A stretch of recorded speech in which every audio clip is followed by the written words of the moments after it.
Good morning, students. This is the continuation of my earlier presentation, and in this presentation again, I would like to say that the visuals are not created by me. Their name has been mentioned at the end of this presentation. Now, in the last presentation, we explained what dramatic monologue is, and in this particular slide it was completed till then. Now let's move to the next slide without wasting any time. So the question is, when was the poem written? It was written in the year 1833, but it was published in the year 1842. Ulysses was written soon after the death of Arthur Henry Hallam's, and it was said in the words of Tennyson like this: Ulysses was written soon after Arthur Hallam's death, and gave my feeling about the need of going forward and braving the struggle of life, perhaps some simply than anything in memoriam. Words of Tennyson. Based on a passage in Dante's Inferno, Hallam had drawn attention to a study of Dante. So Tennyson exalts his hero eternally, restless aspiration, whereas Dante condemned his curiosity and presumption. Both poets recalled Odyssey, where a ghost foretold Ulysses' fortune. So this was in this slide. So it has been explained when it was written and when it was published, and it contains the opposite ideas of two poets. One is Dante, another is Tennyson.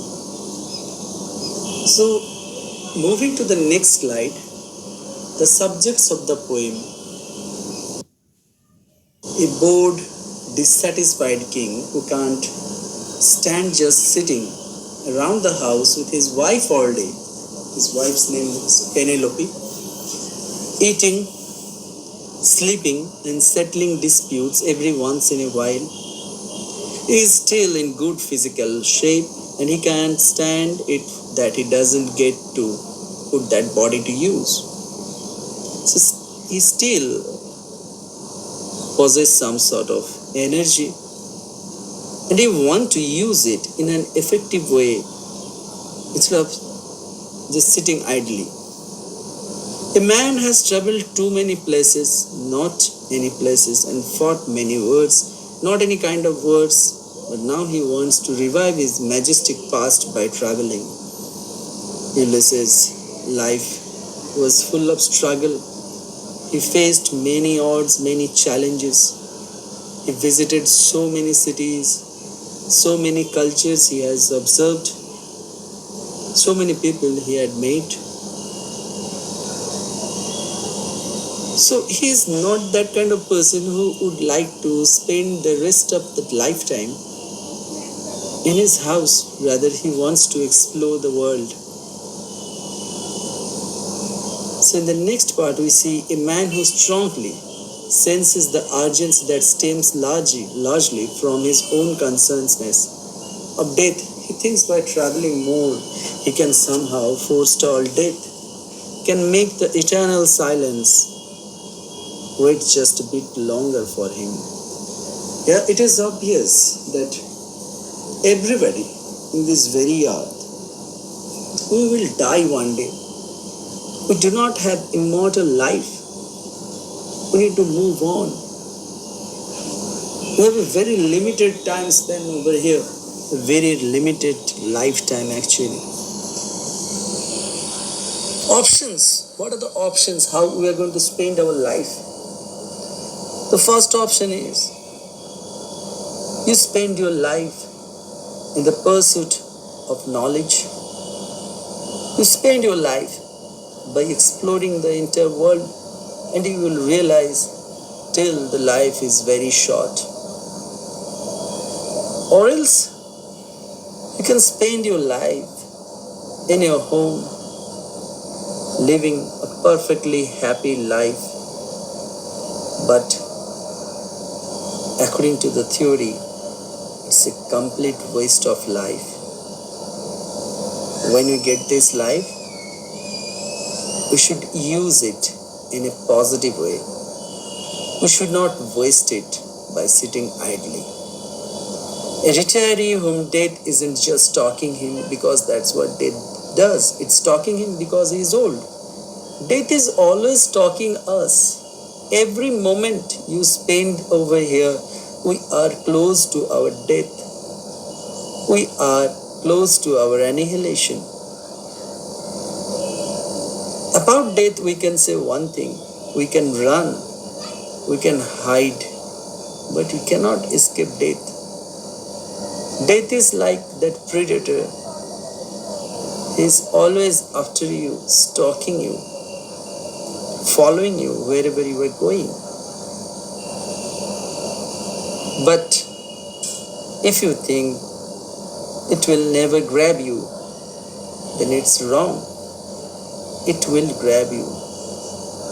You cannot escape death. It will bring us to its shadow. Ulysses realized that. He knows death is stalking him, and he do not want to spend his life like that. A man who knows he might die, but the process of exploring satisfies him in a way that nothing else can. Every day, if we spend our life in such a way in pursuit of knowledge, if we spend our life through exploring the various parts of the world, various cultures, various places where we have never been, I will be happy with that kind of life.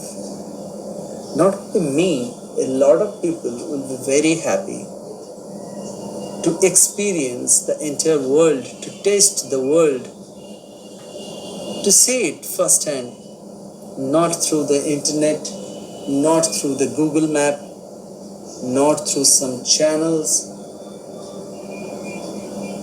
It will be our honor if we see things through our own eyes, if we experience things through our own life. So that life is much more satisfactory. Ulysses is after that life. A man who's an untamed spirit and nothing is going to stop him. He's got a disease, and the only cure is to keep traveling, to keep moving on, even if this kills him. Now here the word disease, it looks like inappropriate, but to some extent it is appropriate. Disease in the sense that he had this tenacity to move around. Now let us go through let us see the text itself and the explanations and figurative language also. So first, this presentation, the people who made it, they're very much accurate, and the presentation itself is very effective for you, I believe. This is line number 1 to 5. So let us read it again. It little profits that an idle king by the still hearth among these barren crags, matched with an aged wife, I met and dole unequal laws unto a savage race that hoard and sleep and feed and know not me. Little profits means it's useless. It isn't beneficial. It is of no use. That an idle king means a king who is just spending his life in his court.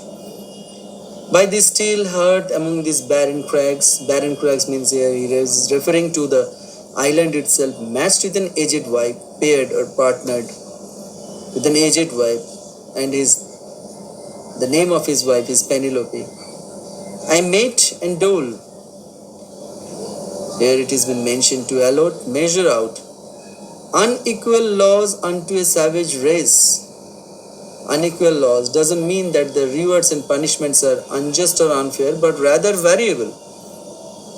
As a king, he was, providing his judgment on various issues. He refers his fellow people as a savage race.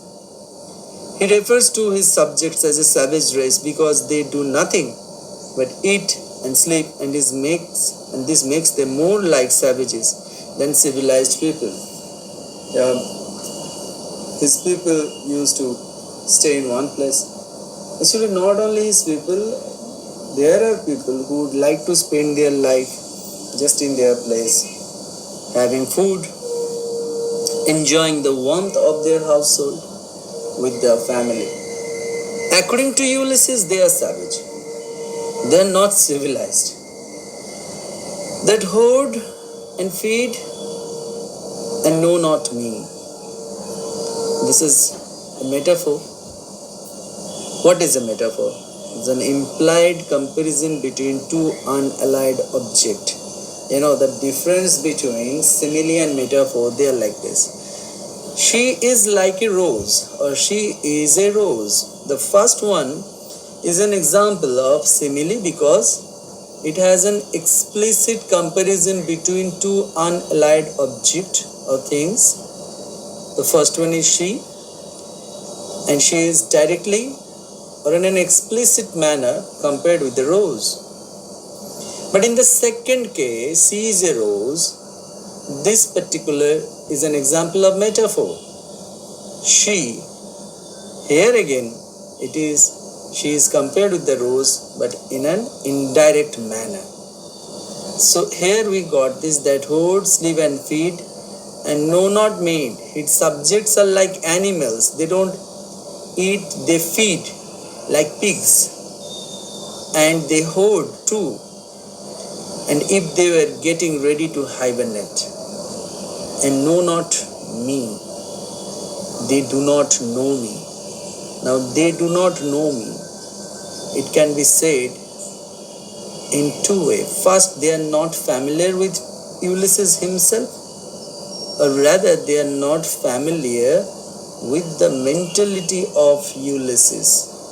This know not me, it can be explained in two different ways. They do not know me as a person. They do not know my philosophy. That is being used over here. So what I got here, the poem begins by telling us that a king gains nothing from just sitting around by the fire, hearth, H-E-A-R-T-H, this fire, with his wife and making laws for people who don't even know him. This is the primary responsibility of the king, to make new laws, provide justice who needs them.